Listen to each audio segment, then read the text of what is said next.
반갑습니다. 축복합니다. 사랑합니다. 네, 찬양대가 이렇게 계속 쓰니까 너무나 좋습니다. 우리 마스크 끼고 이렇게 연습하고 이렇게 찬양하는 것이 참 쉽지 않은데 너무 감사드리고요.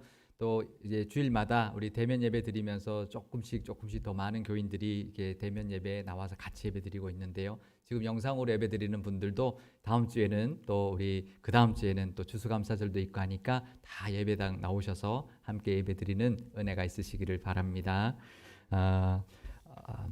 이제 가을이 되었습니다. 11월이네요, 그죠?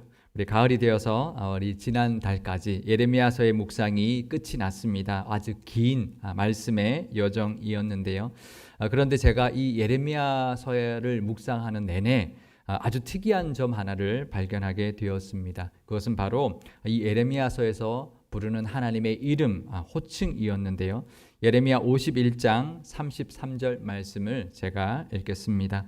만군의 여호와 이스라엘의 하나님께서 이와 같이 말씀하시되 딸 바벨론은 내 때가 이른 타작마당과 같은지라 멀지 않아 추수 때가 이르리라 하시도다. 아멘. 지금 하나님을 만군의 여호와 이스라엘의 하나님이라고 부르고 있는데요. 많이 들어본 이름 같긴 하죠. 그래도 뭔가 좀 색다르다라고 느끼시거나 눈치채신 분이 있을 텐데요. 그것은 하나님의 이름 중에서 두 가지의 이름을 같이 붙여서 쓰고 있는 것입니다. 만군의 여호와라고 하는 이름과 이스라엘의 하나님이라는 이름을 함께 붙여서 지금 사용하고 있다는 것이죠. 제가 성경에서 찾아보니까요, 이 만군의 여호와 이스라엘의 하나님이라고 이렇게 붙여서 쓰고 있는 이름이 성경에서 총 35번 나옵니다. 그 중에서 사무엘하 7장 27절과 스바냐 2장 9절 이 두 군데를 빼고 나면 모두 다 예레미야서에서만 쓰고 있습니다. 그 횟수가 무려 33번이나 이 이름을 예레미야에서 쓰고 있다는 것은 분명히 아주 특별한 이유가 있지 않을까 그렇게 생각해 볼 수가 있을 것입니다. 아주 독보적으로 많은 횟수로 이 이름을 예레미야에서 쓰고 있는데요. 만군의 여호와는 이제 원어로 여호와 체바오트라는 단어인데 온 세상을 창조하시고 온 세상을 다스리시고 온 세상을 주관하시는 하나님이라는 그런 이름입니다. 또 이스라엘의 하나님은 엘로헤 이스라엘인데요. 그 말 그대로 이스라엘의 하나님이죠. 이스라엘 자신들, 백성들의 하나님이라는 뜻인데 이스라엘의 하나님, 이스라엘 입장에서는 이스라엘의 하나님이라고 하면 무슨 뜻일까요? 우리 하나님이라는 뜻이죠. 그렇죠? 그래서 예레미야서를 보면 또 우리 하나님 여호와 엘로헤누라고 하는 호칭도 무려 16번이나 쓰고 있습니다. 이게 무엇을 의미할까요? 그러니까 만군의 여호와 하나님, 온 세상을 창조하시고 다스리시고 주관하시는 하나님이 바로 우리 하나님이시다라는 거죠. 그 하나님, 그러니까 이 온 세상 만드신 이 하나님, 이 온 세상을 주관하시는 하나님이 우리 하나님이시다. 그 하나님을 이름을 부르면서 더욱더 이 어려운 시기에, 이 환난의 시기에 하나님께 긍휼을 구하고 더 큰 은혜를 바라보기 위한 것이었을 겁니다. 이스라엘 백성에게 이 만군의 하나님이 우리 하나님이라면 우리에게는 어떨까요? 우리도 마찬가지죠. 이 만군의 하나님이 바로 우리의 하나님이 되는 줄 믿습니다. 아멘. 온 우주를 만드시고 다스리시는 하나님이 우리 하나님이시고요. 온 세계의 흥망성쇠를 다 주관하시는 분이 바로 우리 하나님이신 줄 믿습니다. 아멘이시죠? 이 얼마나 가슴 벅찬 일인지 모릅니다. 우리가 이렇게 하나님을 이런 이름으로 부를 수 있다는 것만으로도 특권 중에 특권인데요. 근데 오늘 말씀을 보면 이 호칭만이 아니다. 하나님을 그렇게 부를 수 있다는 것만이 아니다라는 것을 알 수 있습니다. 36절에 보면은요, 이렇게 말씀하는데요. 예레미야 51장 36절 말씀을 제가 읽어드리겠습니다. 그러므로 여호와께서 이와 같이 말씀하시되 보라 내가 내 송사를 듣고 너를 위하여 보복하여 그의 바다를 말리며 그의 샘을 말리리니. 보라 내가 너의 송사를 다 듣는다고 말씀하십니다. 송사는 억울한 것이죠. 재판관 앞에 가서 우리의 억울함, 내 억울함을 다 고하는 것처럼 하나님께 다 고하면 만군의 여호와께서 우리 편이 되어 주셔서 우리의 모든 억울한 사정과 우리가 처한 모든 형편을 다 들어주신다라는 것입니다. 그리고 듣기만 하시는 것이 아니다라고 하는데요. 듣고 난 다음에 우리를 위하여 갚아주시고 보복해 주신다라고 말씀하고 있습니다. 만군의 하나님께서 우리의 하나님이 되어주셔서 우리를 위하여 갚아주신다고 하니 이 얼마나 큰 위로와 힘이 되는 줄 모릅니다. 그리고 거기서 더 나가는데요, 그 하나님의 보복의 스케일이 다르다라는 거예요. 만군의 하나님 여호와의 스케일이라는 거죠. 이 우리를 위하여 갚아주시는 그 스케일이 만군의 하나님의 스케일이라는 겁니다. 바다의 모든 물을 다 말리시고 땅속 깊은 모든 지하수를 다 말려서 샘을 마르게 하시는 그 스케일로 우리를 도와주신다라는 것입니다. 우리를 위하여 행하시는 그 보복의 크기가 온 우주를 다스리시는 만군의 여호와 하나님의 스케일과 그 능력으로 해주신다라는 것입니다. 그러니 이 만군의 여호와 우리 하나님의 이름을 부른다는 것은 그냥 천지를 만드시고 온 세상을 다스리시고 온 우주 만물을 주관하시는 하나님이십니다라고 고백만 하는 것으로 끝나지 않는다라는 것이죠. 그 하나님을 부르면서 우리의 모든 사정을 다 아뢰면 다 들어주시고 그 모든 억울함을 다 갚아주시고 해결해 주시는데, 그 하나님의 크신 능력으로 온 우주 만물을 주관하시는 그 어미하신 권위로 해주신다라는 것이죠.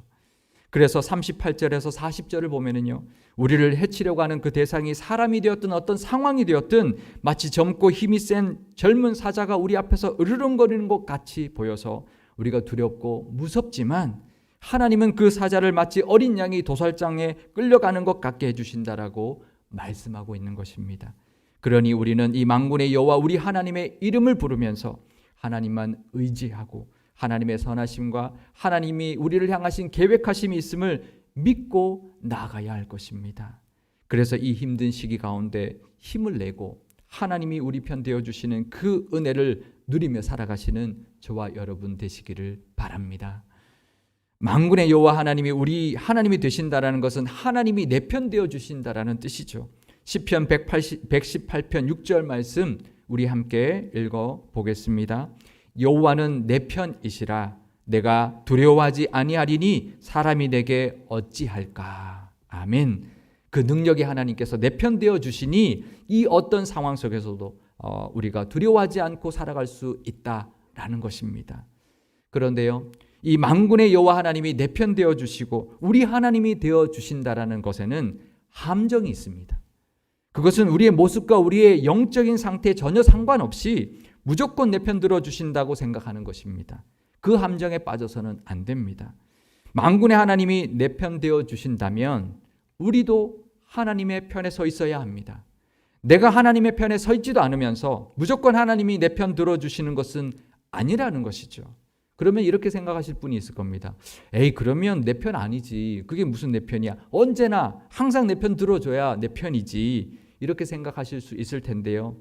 사실 우리가 하나님의 그 은혜로, 예수 그리스도의 십자가의 은혜로 하나님의 자녀가 되었습니다. 그러니 하나님이 내 편인 것은 맞습니다. 그런데요, 그렇다고 항상 내 편 들어주는 것은 아닙니다. 내 편이신 하나님과 내 편 들어주시는 하나님에는 좀 차이가 있다라는 거죠. 내 편이신 하나님이 늘 내 편 들어주기 위해서는 조건이 있다라는 겁니다. 꼭 필요한 것이 있다라는 거죠. 그것은 바로 하나님의 편에 우리가 서 있어야 된다라는 것입니다. 지금 내가 하나님 편에 서 있지도 않으면서 하나님의 뜻과는 완전히 반대편에 서 있으면서 무조건 내 편 들어주십시오 하는 것은 말이 안 된다라는 것입니다. 하나님께서도 그렇게 할 수 없으십니다. 하나님의 뜻이 아닌 것으로 우리 편을 들어줄 수가 없는 것입니다. 하나님은 늘 내 편이시지만 우리도 하나님의 편에 서 있을 때 하나님은 늘 우리 편을 들어주시고 우리를 위하여 능력을 발휘해 주신다는 것을 명심하시기를 바랍니다. 역사적인 한 예를 제가 들어보겠습니다. 여호수아가 이스라엘 백성들을 이끌고 여리고성 앞에 가 있었습니다. 그때 한 장면을 제가 읽어드리겠습니다. 여호수아 5장 13절에서 15절 말씀입니다. 여호수아가 여리고에 가까이 이르렀을 때에 눈을 들어본즉 한 사람이 칼을 빼어 손에 들고 마주 서 있는지라. 여호수아가 나아가서 그에게 묻되 너는 우리를 위하느냐 우리의 적들을 위하느냐 하니 그가 이르되 아니라 나는 여호와의 군대 대장으로 지금 왔느니라 하는지라. 여호수아가 얼굴을 땅에 대고 엎드려 절하고 그에게 이르되 내 주여 종에게 무슨 말씀을 하려 하시나이까. 여호와의 군대 대장이 여호수아에게 이르되 내 발에서 신을 벗으라. 내가 선 곳은 거룩하니라 하니 여호수아가 그대로 행하니라. 아멘. 여호수아 앞에 어떤 낯선 장수가 칼을 빼들고 서 있었다는 거예요. 지금 전쟁 중입니다. 지금 적지 앞에 있는데 낯선 장수가 칼을 빼들고 서 있으니 얼마나 섬뜩했겠습니까? 그래서 여호수아가 그 장수에게 물었다는 거죠. 너는 우리 편이냐 저 편이냐라고 물은 것인데요. 그러면 상식적으로는 나는 네 편이야, 아니면 설령 아니라면 나는 여리고성 편이야, 그랬어야 합니다. 그렇죠? 그런데 이 장수의 대답은 전혀 다른 대답을 했습니다. 선택지 없는 대답을 한 것이죠. 그러니까 아니다, 나는 네 편도 아니고 저 편도 아니다, 나는 여호와의 군대 대장이다 라고 말한 것입니다. 이것은 나는 네 편도 아니고 저 편도 아니고 여호와의 편이다 라는 것입니다. 우리는 이렇게 생각합니다. 여호수아의 입장에서 하나님 우리 편 대주세요. 아닙니다. 내가 지금 내가 싸우는 것이니 너희가 내 편에 서라. 그래서 내가 하는 것에 너가 따라와라 라고 하는 것입니다. 내가 싸우는 것에 하나님이 우리 편 되어 주시는 게 아니라 하나님의 편에 우리가 쓸 때 하나님의 역사하심에 함께 우리가 참여하고 그 은혜를 누릴 수 있다는 것이죠. 만약에 이 군대 대장이 일방적으로 이스라엘 편을 들어주기 위해서 왔다면 나는 네 편이다, 내가 너를 도와주기 위해서 왔다, 그랬을 겁니다. 그런데 그때 나는 네 편이 아니다, 하나님이 편이다 라고 했던 것이죠. 그리고는 군대 대장이 이어서 하는 말이 이것입니다. 여호수아에게 네 발에서 신을 벗어라. 신을 벗고 모든 주권을 내려놓고 의지를 내려놓고 하나님의 편에 서라. 그리고 하나님의 명령대로 행해라. 하나님을 따라라 라고 말씀하셨던 것이죠. 내 뜻과 내 생각을 무조건 지지해 주시고 도와주시는 분이 우리 하나님, 내 편 되시는 하나님이 아닙니다. 하나님이 내 편 들어주기 위해서는 우리가 하나님의 편에 서 있어야 함을 늘 기억하시기 바랍니다. 그럴 때 여리고성을 무너뜨리는 것 같은 그런 하나님의 크신 능력과 역사하심을 우리도 경험하며 살아가게 될 것입니다. 그러면요, 우리가 하나님의 편에 서 있다라는 것은 어떤 모습일까요? 좀 추상적입니다. 그죠? 우리가 어떻게 하면 하나님 편에 서 있는 것인가? 그 구체적인 예를 지난주 중에 예레미야의 말씀을 통해서 주신 몇 가지 예가 있습니다. 우리가 그것을 통하여 하나님의 편에 서 있는 모습을 함께 살펴보면 좋겠습니다. 그 첫 번째 모습은 바로 세상에 마음을 두지 않고 살아가는 것입니다. 예레미야 51장 50절 말씀 제가 읽겠습니다. 칼을 피한 자들이여 멈추지 말고 걸어가라. 먼 곳에서 여호와를 생각하며 예루살렘을 너희 마음에 두라. 그러니까 지금 바벨론 포로로 끌려가 있는 이스라엘 백성들에게 하나님이 말씀하신 건데요. 바벨론이 멸망당하는 날에 그 땅에서 얼른 빠져나오라 라고 말씀하고 있습니다. 그러면서 멈추지 말고 걸어가라. 그 먼 곳에서부터 하나님을 생각하고 예루살렘을 마음에 두라라고 말씀하고 있는 것인데요. 이것은 우리가 이 땅을 살아갈 때 어떤 마음으로 살아가야 하는지, 이 세상에 미련을 두지 말고, 마치 그 이스라엘 백성들이 바벨론이 멸망당할 때 미련을 두지 말고, 바벨론에 미련 두지 말고 예루살렘을 향하여 멈추지 말고 걸어가라 한 것은 마치 롯의 아내가 소돔에 그 멸망당하는 것에 미련을 두고 돌아봤다가 소금 기둥이 되어버린 것처럼, 그렇게 미련을 두지 말고 돌아서서 하나님을 생각하며 예루살렘을 바라보며 그것을 마음에 두며 열심히 그것을 향하여 걸어가라라는 것입니다. 우리도 마찬가지죠. 이 땅 살아가면서 이 세상에 미련 두지 말고 살아야 한다는 것입니다.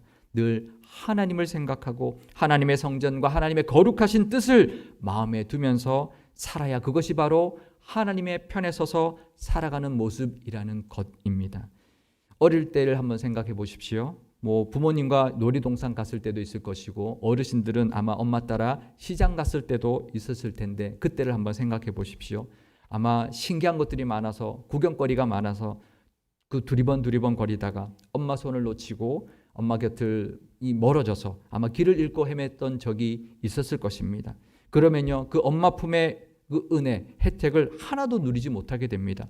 맛있는 것도 사 먹고 즐거운 시간이 될 수 있었던 그 시간이 울고 불며 헤매는 시간이 되어 버릴 것입니다. 부모님 곁에 혜택을 하나도 누리지 못하는 것이죠. 이와 같은 것입니다. 하나님의 편에 늘 서 있어서 하나님의 능력과 은혜를 경험하려면 이 썩어질 세상과 물거품처럼 사라질 이 세상에 현혹되거나 미련을 두지 말고 하나님의 손을 꼭 붙잡고 하나님의 은혜 안에 거하면서 이 땅을 살아가야 한다는 거죠. 돌아보지 말고, 뒤돌아보지 말고, 멈추지 말고 하나님과 함께 걸어가야 한다는 것입니다. 두 번째 모습은 하나님의 편에 서 있으려면 세상에 눈멀지 말아야 합니다. 예레미야 52장 10절에서 11절 말씀을 제가 읽겠습니다. 바벨론 왕이 시드기야의 아들들을 그의 눈앞에서 죽이고 또 리블라에서 유다의 모든 고관들을 죽이며 시드기야의 두 눈을 빼고 놋사슬로 그를 결박하여 바벨론이 그를 바벨론으로 끌고 가서 그가 죽는 날까지 옥에 가두었더라. 아멘. 스디기야 왕, 지금 이 상황은 스디기야 왕이 지금 하나님의 말씀, 예레미야를 통한 하나님의 말씀을 듣지 않고 고관들의 말, 사람들의 말, 친애굽 정책을 써야 된다는 그 말을 들었는데요. 그래서 결국은 나라가 망하게 되었습니다. 그러니까 스디기야는 그 고관들 말 때문에 눈이 가려졌던 것이죠. 그러다가 이 나라가 멸망당하는 마지막 왕이라는 불명예를 안게 되었고, 그 시드기야 왕은 바벨론 왕에게 잡혔고 그 눈앞에서, 자신의 눈앞에서 아들들이 죽는 것을 목격하게 되었고요. 자신의 두 눈 뽑힌 채 옥살이로 남은 여생을 마감하는 신세가 되어버렸습니다. 하나님의 편에 서 있다는 것은 하나님의 말씀을 듣고 영안이 밝아져서 이 땅을 살아가는 사람을 뜻합니다. 시편 119편 105절 말씀을 우리 함께 읽어보겠습니다. 주의 말씀은 내 발의 등이요 내 길의 빛이니이다. 아멘. 하나님의 말씀은 우리 발이 내딛는 곳을 비춰주는 등불입니다. 내가 가는 길에 빛이 되어 주십니다. 그러니 이 어두운 세상 걸어갈 때 세상에 눈멀어서 다니다 보면 넘어지고 깨지는데요. 늘 하나님의 말씀을 귀 기울이면서 그 말씀을 따라가는 사람들은 우리가 걸어가는 길에 돌에 걸려 넘어지지 않을 것이고, 하나님이 인도하시는 그 복되고 승리케 하시는 그 길로 잘 걸어갈 수 있게 된다라는 것이죠. 세상에 눈멀지 않고 하나님의 말씀으로 늘 영안이 밝아져서 하나님의 편에 서 있는 모습으로 하나님과 늘 동행하면서 사시는 은혜가 늘 가득하시기를 바랍니다. 세 번째 모습은요, 하나님이 주신 것에 늘 감사하며 사는 모습이 바로 하나님의 편에 서 있는 것입니다. 예레미야 52장 17절 말씀 제가 읽겠습니다. 갈대아 사람은 또 여호와의 성전에 두 놋기둥과 받침들과 여호와의 성전에 놋대야를 깨뜨려 그 놋을 바벨론으로 가져갔고, 이것은 예루살렘 성이 함락당하고 그 성전이 완전히 파괴되고 거기에 있는 모든 것들이 약탈당하는 모습을 묘사하고 있습니다. 그렇게도 화려했고 그렇게도 소중했던 하나님의 성전이 무너졌고요. 그 안에 있던 모든 기물들, 금과 은과 놋으로 만든 모든 것들을 다 빼앗겨버리고 말았습니다. 그것은 왜 그랬을까요? 그 예루살렘과 성전에 더 이상 하나님이 계시지 않았기 때문이었습니다. 그러니 이스라엘 백성들은 하나님이 주신 것에 감사하지 못했고 하나님이 주신 은혜에 소중하게 여기지 못했기 때문에 하나님이 떠나버려서 그 모든 것을 잃어버렸던 것입니다. 예루살렘 성과 성전에서 하나님은 떠나버리셨습니다. 그 모든 것, 그 모든 감사의 제목, 그 모든 하나님의 은혜로 누리고 있었던 것, 그러니 다 잃어버리게 된 것이죠. 하나님의 주신 것에 감사하며 살아가는 것이 바로 하나님의 곁에 살아가는, 하나님의 편에 서 있는 우리의 모습이라는 것을, 또 하나의 모습이라는 것을 말해주고 있습니다. 만군의 여호와 하나님이 우리 하나님이 되어주셔서 늘 그 크신 능력을 경험하고 그 은혜 가운데 거하려면 이 세상에 미련을 두지 말고 세상 것만 생각하며 살지 말아야 합니다. 하나님을 생각하고 늘 하나님의 뜻을 마음에 품고 살아야 하고요. 세상에 눈멀어서 영안이 어두워 사는 것이 아니라 하나님의 말씀을 품고 영안을 뜨며 하나님의 비춰주시는 그 길을 따라 살아야 합니다. 하나님이 주신 것에 늘 감사하며 소중히 여길 때 하나님은 늘 우리는 늘 하나님 곁에 서 있게 될 것이고요. 하나님의 말씀 앞에 내 신발을 벗고 하나님의 뜻에 순종하며 우리의 인생길을 한 발 한 발 걸어갈 때 만군의 여호와 하나님, 그 능력의 하나님이 우리 하나님이 되시고 만군의 여호와 하나님이 내 편 들어주시는 그 특권과 영광이 늘 가득한 삶 되실 줄 믿습니다. 이 만군의 여호와 하나님이 우리 하나님이 되시는 그 능력과 은혜가 늘 가득한 우리 상일교회와 상일교회의 모든 성도님들 다 되실 수 있기를 주님의 이름으로 축원드립니다. 기도하시겠습니다. 만군의 여호와 우리 하나님 아버지, 예수님의 십자가의 은혜로 우리를 하나님의 자녀 삼아 주셨으니 영원한 우리 편이 되어 주신 줄 믿습니다. 온 천지를 만드시고 온 세상을 다스리시며 온 세계 만물의 흥망성쇠를 주관하시는 만군의 여호와 하나님이 우리의 하나님이 되어 주셨으니 감사와 영광을 올려드립니다. 하지만 그 하나님의 능력과 은혜를 누리며 살기 위해서는 늘 우리도 하나님 편에 서서 하나님과 동행하며 살아야 하는데, 혹시 하나님보다 세상을 더 바라보고 하나님의 거룩하신 뜻보다 세상을 더 마음에 두고 살아가고 있지는 않는지요? 세상에 눈멀어서 은혜를 보지 못하고 그 능력도 경험하며 살지 못하고 있지는 않은지요? 하나님이 주신 것에 감사하지 못하고 세상의 것을 아직도 탐하며 욕심부리며 살고 있지는 않은지요? 늘 우리 편이신 하나님의 은혜에 늘 감사하며 우리도 하나님의 편에 서서 하루하루를 살아가게 하시고 늘 우리 편 들어주시는 그 능력과 위로하심과 갚아주심의 은혜도 누리며 살게 하여 주옵소서. 우리 교회도 하나님의 말씀에 늘 순종하며 하나 되어서 앞으로 나아갈 때 우리 앞에 놓여있는 모든 여리고 성들이 무너지는 그런 승리도 경험하게 될 줄 믿습니다. 우리 모든 영광을, 그 모든 영광을 하나님께만 돌리며 이 시대에 귀하게 쓰임받는 하나님의 편에 서 있는 교회가 되게 하여 주옵소서. 우리 구주 예수님의 이름으로 기도드리옵나이다. 아멘.